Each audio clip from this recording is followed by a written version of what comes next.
Assalamualaikum warahmatullahi wabarakatuh. Para pendengar dan peminat kaset yang tengah diputar ini, saya menyatakan rasa bahagia, rasa syukur kepada Allah dapat menyampaikan dakwah saya ini sekarang dengan kaset. Moga-moga dapat tuan-tuan putarkan, tuan-tuan dengarkan ketika tenang-tenang dengan anak-anak di rumah, atau ketika naik mobil, di mobil-mobil yang dapat memasang kaset dalam perjalanan yang jauh, sehingga kecapean dan kepenatan dalam perjalanan pun hilang karena mendengarkan suara ini. Yang akan jadi cerita saya pada hari ini adalah apa yang pernah kejadian di zaman Nabi kita Muhammad sallallahu alaihi wasallam. Di dalam riwayat ada diceritakan bahwa pada suatu hari, kira-kira pukul 9 pagi sepenggalah matahari naik, Rasulullah sallallahu alaihi wasallam berjalan dari rumahnya, dari biliknya, menuju ke dalam masjid beliau yang mulia di Madinah. Ketika itu biasanya ada juga orang yang sembahyang di masjid, sembahyang sunat duha. Tapi umumnya masyarakat sudah keluar dari rumahnya pagi-pagi, bekerja menurut bidang masing-masing. Yang pergi bertani, yang pergi berniaga, yang pergi mengembalakan unta atau kambingnya. Tinggallah beberapa orang saja.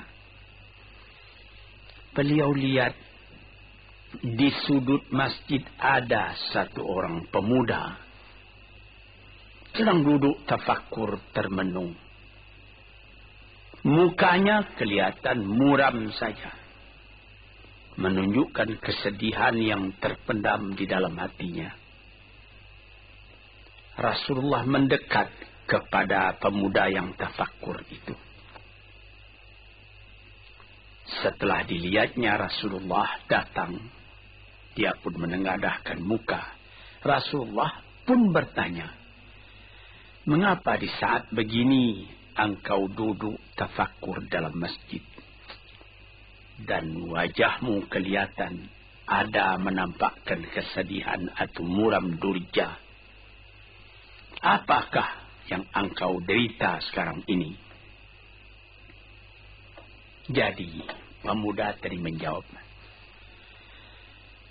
"Hazanun lazimatni ya Rasulullah wa duyunun." Artinya, aku ditimpa duka cita ya Rasulullah karena utang. Rupanya orang ini berutang.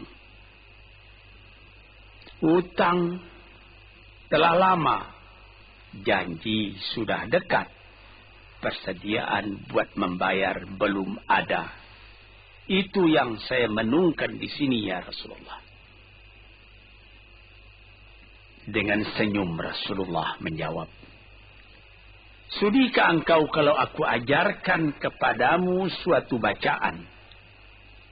Apabila bacaan ini, yaitu berupa doa, engkau baca pagi-pagi, dan nanti petang-petang pun engkau baca pula dengan hati khusyuk, InsyaAllah hutangmu itu akan terbayar." Tentu pemuda tadi dengan besar hati menjawab, "Tentu ya Rasulullah. Aku senang sekali kalau dapat engkau ajarkan kepadaku apakah doa itu." Lalu Rasulullah mengajarkan kepada pemuda itu doa ini. Inilah yang akan saya bacakan pula, mudah-mudahan kita semuanya dapat pula mengambil bacaan ini menjadi bacaan kita. Kita baca pagi, kita baca petang. Apa bunyinya?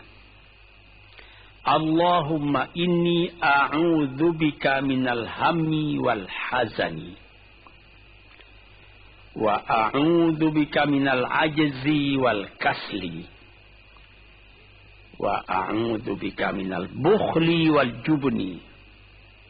Wa a'udzubika min ghalabatid daini wa qahrir rijal. Sebelum kita uraikan atau kita tafsirkan artinya satu demi satu, baik kita artikan secara keseluruhan lebih dulu. Artinya ialah, ya Tuhanku, aku berlindung kepada Engkau daripada ini. Lalu disebut 8 banyaknya. Yang pertama, aku berlindung kepada Engkau daripada duka cita, daripada kesusahan dan duka cita. Susah dan duka cita, sudah 2. Dan aku berlindung kepada Engkau daripada malas, daripada lemah dan malas, jadi 4. Dan aku berlindung kepada Engkau daripada bakhil, berat mengeluarkan wang, dan daripada pengecut atau penakut, sudah 6.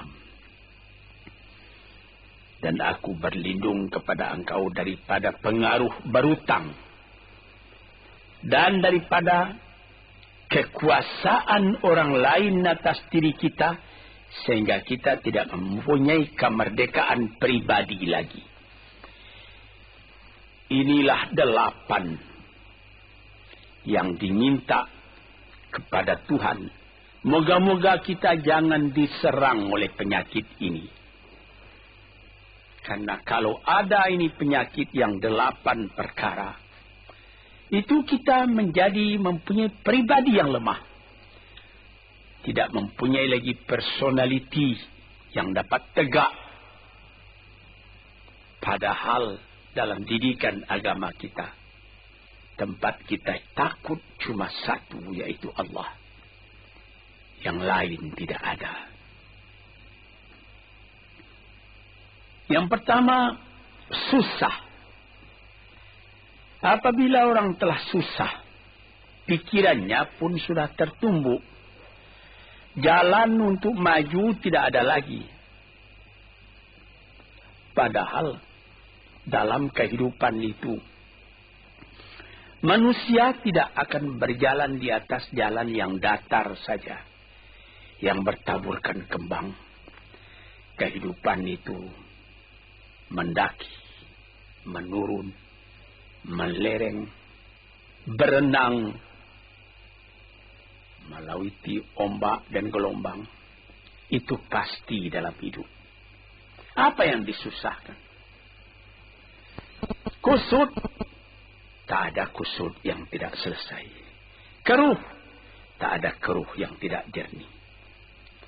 Apabila fikiran kita telah susah lebih dulu, maka gelaplah jalan yang kita tumpuh ke muka dalam kehidupan tadi. Yang kedua, kita disuruh berlindung kepada Allah daripada duka cita. Yang menyebabkan orang duka cita itu memang banyak. Misalnya, kehilangan barang yang disukai, kematian orang yang disenangi, bahaya yang datang dengan tiba-tiba. Orang yang ditunggu sudah lama tidak datang. Barang yang dicari tak bertemu, dan lain-lain sebagainya. Lalu tumbuh hazan, duka cita. Kalau kesusahan menjadikan soal yang kita hadapi jadi kusut, kedukaan menyebabkan jalan yang kita tempuh jadi gelap. Nah, ini 2 dua hal yang bisa menghambat, menjadi rintangan bagi manusia di dalam kehidupannya. Lalu yang ketiga, aku berlindung kepada Engkau ya Allah minal ajaz. Lemah. Lemah apa? Lemah fikiran. Tidak ada energi lagi. Tidak ada inisiatif lagi. Menyerah saja. Lemah. Belum dihadapi suatu soal, hati lebih dulu sudah lemah. Merasa itu soal terlalu besar. Padahal kalau dihadapi, tidak ada kusut yang tidak terselesaikan. Tidak ada keluh yang tidak terjadikan. Yang lebih berbahaya lagi. Yang keempat, apa? Malas. Kalau sudah malas, apa yang akan dikerjakan lagi? Kita duduk saja termenung-menung dalam kemalasan. Lalu angan-angan banyak, cita-cita mati. Angan-angan hendak terbang, padahal sayap tidak ada. Angan-angan hendak mempunyai ini, hendak mempunyai itu, hendak mempunyai Mercedes-Benz, hendak mempunyai rumah besar. Tapi ikhtiar tidak ada. Sebab itu ada pepatah dari orang tua-tua kita di zaman dulu. Dikatakannya, mati, ini di zaman penjajahan dulu nih. Mati Belanda karena pangkat katanya. Mati Cina karena kaya katanya. Mati Keling karena makanan katanya. Mati Melayu atau Indonesia karena angan-angan. Ini dia. Angan-angan karena malas saja. Berangan-angan. Tapi malas. Jadi tidak jadi. Dan itu membentuk juga kepada diri kita. Orang pemalas itu jalannya lunglai saja. Matanya muram saja. Tak jauh dia memandang. Nah, ini penyakit. Itu 4 penyakit. Lantas dikatakannya lagi yang nomor 5 dan nomor 6. Wa a'udzubika minal bukhli wal jubni. Dan aku berlindung kepada Engkau daripada bakhil dan pengecut. Ini lebih berbahaya lagi. Dikumpul-kumpulnya harta banyak-banyak. Maksudnya tadi hendak menguasai harta itu. Lama-lama dengan tidak disadarinya, harta itulah yang menguasai dia. Dia menjadi bakhil. Siang malam tidak ada kesenangan, cuma sibuk cari uang.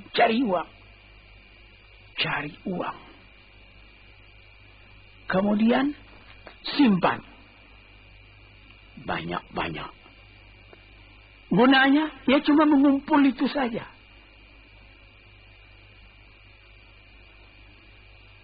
Akhirnya berapa banyaknya orang yang mengumpul harta banyak-banyak, faidahnya tidak didapatnya. Saya ingat cerita dahulu 40 tahun yang lalu ketika saya masih tinggal di kota Medan. Ada satu orang kaya mengumpul harta. Terkenal dia kaya di Medan. Beberapa buah rumah, puluhan rumah yang dipersewakannya. Dan ada lagi harta-harta yang lain. Dia berjalan di jalan raya kota Medan itu dengan jalan kaki pakai payung satu. Padahal orang sudah mulai membeli mobil. Entah Cadillac lah, entah Chevrolet lah. Model-model yang terkenal sebelum perang. Anaknya mengambil faidah dari kekayaan ayahnya. Dia beli mobil dengan uang ayahnya. Lalu orang bertanya, Tuan, anak Tuan sudah naik mobil, Tuan masih jalan kaki. Apa jawab si bakhil tadi? Saya anak orang miskin. Anak saya anak orang kaya, katanya. Nah, inilah orang yang bukan lagi mencari harta buat menguasai harta itu, tetapi dia mencari harta buat dikuasai oleh harta itu. Yang nomor 6 lebih jahat lagi. Apa? Jubun, pengecut. Pengecut ini menjadikan separuh dari kehidupan manusia menjadi gagal. Ada pepatah orang.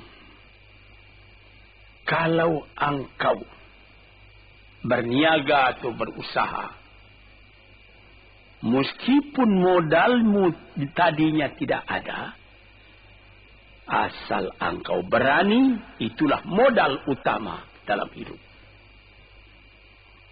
Sesuai dengan pepatah Melayu atau pepatah Indonesia lama,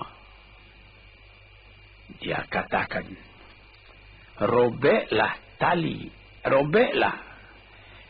putuslah tali layang-layang, robek kertas tentang bingkai. Hidup jangan mengepalang, tidak kaya berani pakai. Hidup jangan mengepalang, tanggung-tanggung jangan. Tidak kaya berani pakai. Keberanian itu adalah modal. Sebab itu kalau orang rugi berniaga, itu belum rugi. Yang penting berani. Karena adat perniagaan itu tidak saja beruntung, rugi juga kadang-kadang. Tapi kalau keberanian yang hilang, separuh daripada kekayaan tadi sudah habis. Walaupun masih banyak ada, tapi keberanian tidak ada, separuh sudah habis. Akhirnya, walaupun kekayaan besar, tapi kepercayaan hilang. Itu namanya habis, tidak ada lagi. Walaupun berjuta yang tinggal dalam tangan, tapi orang tidak percaya. Apa lagi artinya?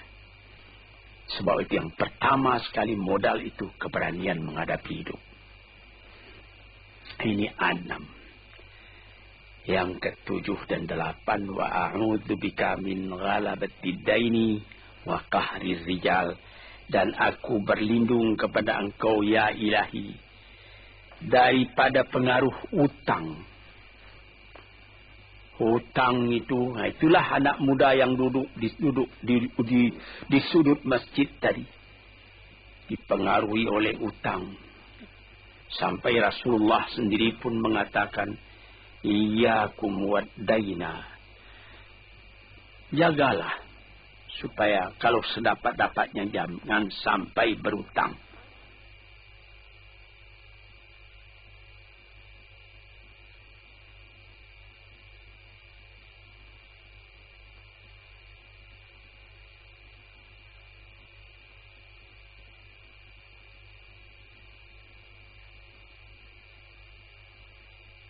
Bisa juga berutang kalau keberanian tidak ada, dan berani itu membuka jalan buat mencari bayarnya.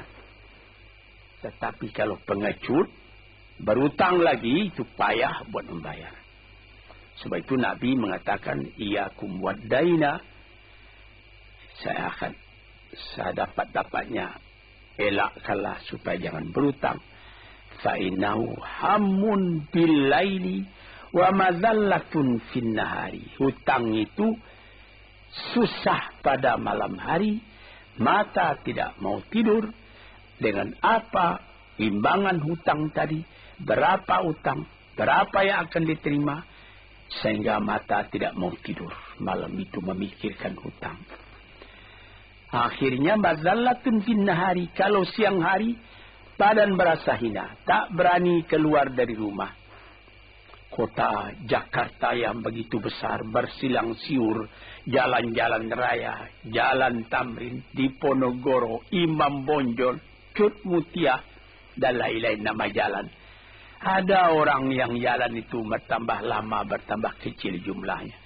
Kalau orang lain mempunyai 100 macam jalan, dia paling tinggi cuma 2 saja jalannya dapat jalani. Jalan dari rumahnya ke tempat yang tertentu. Ke lain dia tidak berani. Kenapa? Karena ada tempat dia berhutang. Jadi dikatakan dalam hadis itu, orang berhutang malam tak mau tidur, siang malu sama orang. Takut akan ditanyai, takut akan dicari. Ataupun dia berbenam di rumah. Datang orang menunggu piutang. Dia bilangkan kepada pembantunya atau kepada anaknya, katakan bapak tidak di rumah. Anak yang tolol atau pembantu yang tolol menjawab, mana bapak? Dia suruh bilangkan bahwa bapak tidak ada di rumah. Kata anak tadi, betapa susah. Lantas yang nomor 8, wa qahrir rijal. Kita tidak mempunyai lagi kemerdekaan diri buat menyatakan perasaan kita. Karena kita segan kepada orang. Kita terlalu banyak berutang budi kepadanya. Kita terlalu banyak mendapat hadiah daripadanya. Kita terlalu banyak dan lain-lain. Sehingga mulut kita jadi tertutup. Tak dapat bercakap lagi. Ditekan oleh hutang budi kepada orang tadi. Kemerdekaan diri tidak ada lagi. Inilah 8 perkara yang ditunjukkan oleh Nabi Sallallahu Alaihi Wasallam kepada pemuda yang duduk tadi. Dapatlah kita mengambil pedoman dalam kehidupan kita sendiri, bahwa yang amat penting lebih dahulu ialah kemerdekaan jiwa. Kalau sekiranya di dalam negara yang telah merdeka, kita sama sekali menyorakkan, meliuk lambaikan kemerdekaan di mana saja kita pergi. Tapi banyak orang yang lupa negaranya telah merdeka, dirinya sendiri telah menjadi terjajah. Bukan Belanda, karena Belanda sudah lebih 30 tahun pergi meninggalkan negeri ini. Dan bukan bangsa yang lain, tapi penjajahan yang datang daripada sifat-sifat yang lemah yang kita katakan tadi. Kesusahan. Kalau kesusahan kita perturutkan, jalan yang kita tempuh menjadi buntu. Kita tak tahu lagi kemana akan pergi. Susah. Pagi susah, malam susah. Sehingga kusut benang itu tak tahu lagi jalan keluar. Padahal pangkal dari kesusahan itu bukan dari luar, tapi dalam jiwa kita sendiri, dalam dada kita sendiri. Yang kedua, dikatakan duka cita. Saya teringat kepada satu pantun Melayu atau pantun Indonesia. Dikatakannya, kalau berpiduk jangan bermenung. Kalau bermenung riak pun tiba. Kalau duduk jangan termenung. Kalau termenung hati pun iba.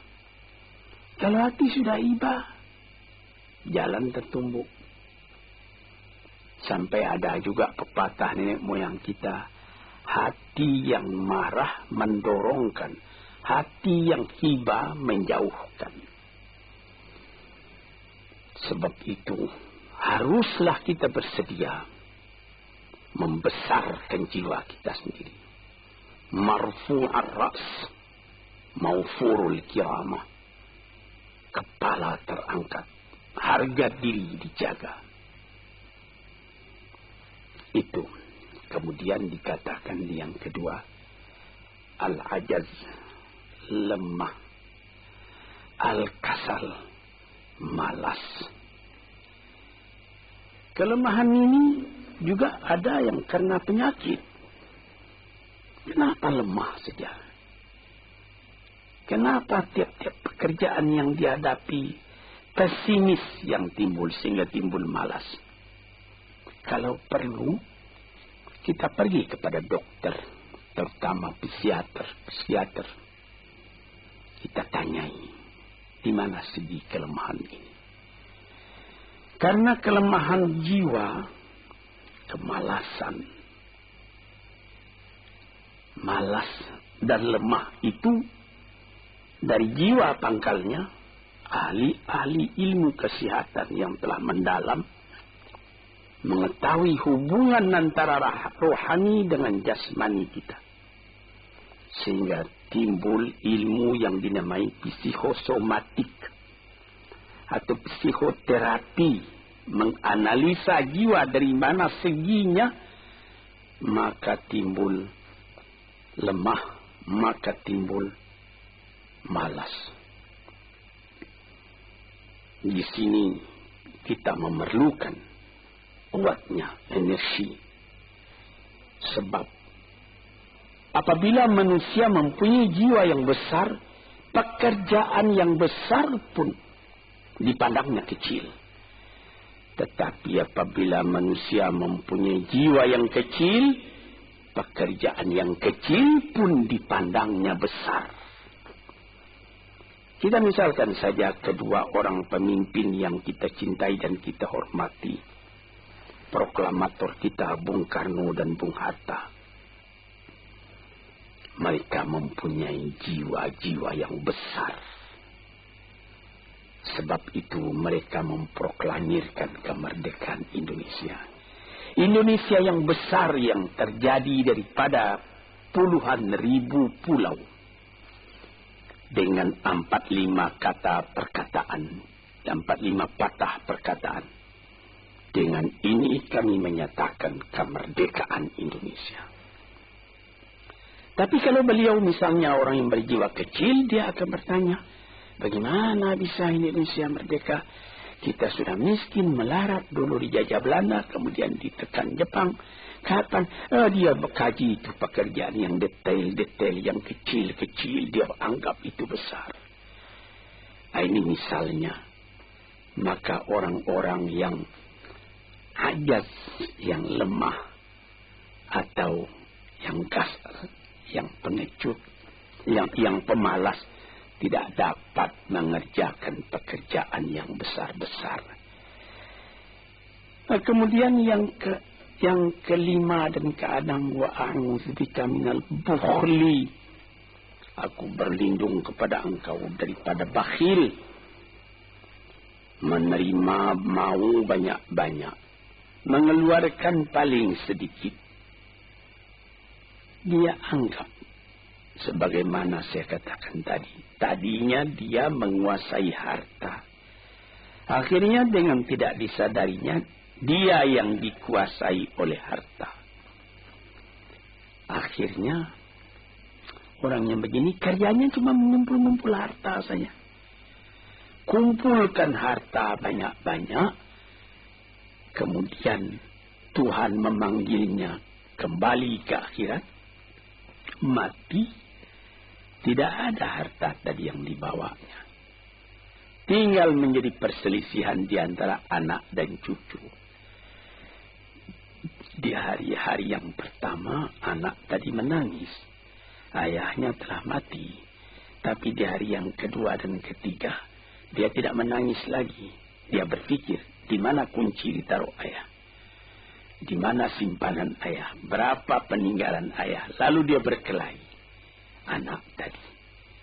Nah ini, karena si ayah tadi bukhul, bakhil. Nikmatnya orang lain yang merasai, dia sendiri sengsara diperintah oleh hartanya itu. Apatah lagi yang keenam, jubun, pengecut. Dia berjalan malam hari. Kelihatannya olehnya pohon kayu bergerak-gerak. Disangkanya itu hantu. Dia lari terus. Bertambah lari, bertambah takut. Akhirnya dia pingsan karena sudah lari itu. Dia tidak ada apa-apa oleh orang yang berani. Ini orang yang gagal di dalam perjalanan hidupnya. karena penakutnya, karena pengecutnya itu. Padahal di dalam keterangan agama sendiri, orang-orang yang beriman kepada Allah dikatakan la tahinu wa la tahzanu wa antumul a'launa in kuntum mu'minin. Jangan engkau merasa lemah, jangan engkau merasa duka cita, jangan engkau merasa pengecut. Engkau tinggi kalau engkau beriman kepada Allah Subhanahu wa ta'ala. Dengan iman kepada Allah Ta'ala itu kita melihat alam dalam keindahannya, dalam kekecilannya. Yang besar cuma Allah. Kita tidak takut karena tidak ada satu bahaya yang akan menimpa kepada diri kita kalau tidak Tuhan yang menentukan. Ini pokok tuan-tuan para pendengar kaset yang saya muliakan. Kemudian di nomor 7 dikatakan kita berlindung kepada Allah daripada pengaruh hutang. Alangkah kecilnya jiwa orang apabila dia telah berutang kepada orang lain. Dibikin janji tanggal sekian akan dibayar, tanggalnya sudah dekat, persediaan belum ada, lalu timbul kecil jiwa sekali lagi. Apatah lagi qahri rijal yang nomor 8. Yang ke-8 sebagaimana telah kita uraikan tadi ialah qahri rijal, pengaruh orang lain kepada diri kita sendiri. Sehingga kita tidak berani lagi menyebut kebenaran. Tidak berani lagi mengatakan yang hak. Lidah telah tertutup. Mulut telah penuh dengan air sehingga tidak dapat dibuka lagi. Segan. Kita sudah terlalu banyak berutang budi kepada orang. Walaupun sudah jelas perbuatan orang itu salah misalnya, kita tidak berani lagi menegur.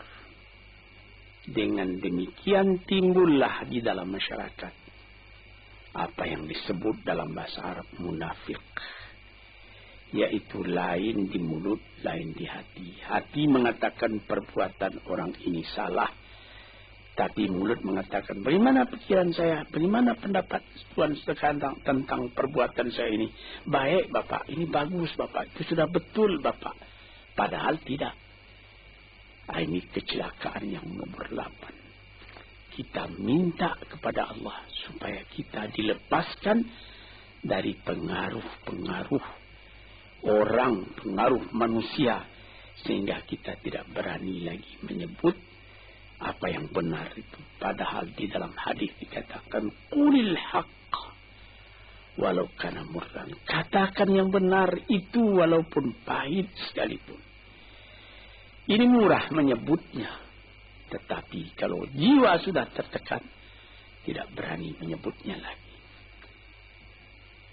Para pengikut kaset yang tercinta, itulah 8 perkara diperingatkan, dituliskan, diajarkan, disuruh hafal oleh Nabi kepada pemuda yang beliau dapati termenung duduk seorang diri tadi. Dengan patuh dia turuti kehendak Nabi, dia baca itu tiap pagi, dia baca itu tiap sore, dia pahamkan apa isinya. Lalu timbul energi baru dalam dirinya, semangat yang baru. Langit pun kelihatan cerah, bintang pun kelihatan berkelap-kelip, matahari pun kelihatan bercahaya, dan dia sudah melihat kehidupan ini dengan mata yang terang.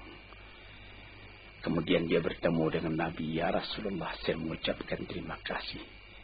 Penyakit-penyakit tak ada pada diri saya lagi, utang saya sudah terbayar, dan saya akan memulai hidup yang baru. Inilah jawab dari pemuda tadi. Dan inilah jadi pedoman pula bagi kita kaum muslimin. Kalau kita terjadi pada diri kita beberapa hal, salah satu dari yang 8 perkara itu. Baca doa ini pagi, baca doa ini petang, lalu berusaha. Jangan cuma berdoa. Berusaha, berdoa dan berusaha. Allah akan membukakan kepada kita pintu rahmatnya. Memberikan nikmatnya yang berlipat ganda. Sehingga segala sesuatu yang di kiri kanan kita menjadi kekayaan, menjadi inspirasi buat maju ke depan di dalam kehidupan ini. Bapak-bapak, saudara-saudara pendengar kaset yang saya muliakan. Moga-moga pengaruh dari hadis ini, daripada doa ini masuk ke dalam diri saudara. Dan saudara menjadi orang muslim dan merdeka yang sejati. Sekianlah pandangan saya. Moga-moga ada manfaatnya bagi para pendengar dan peminat kaset yang tercinta. Assalamualaikum warahmatullahi wabarakatuh.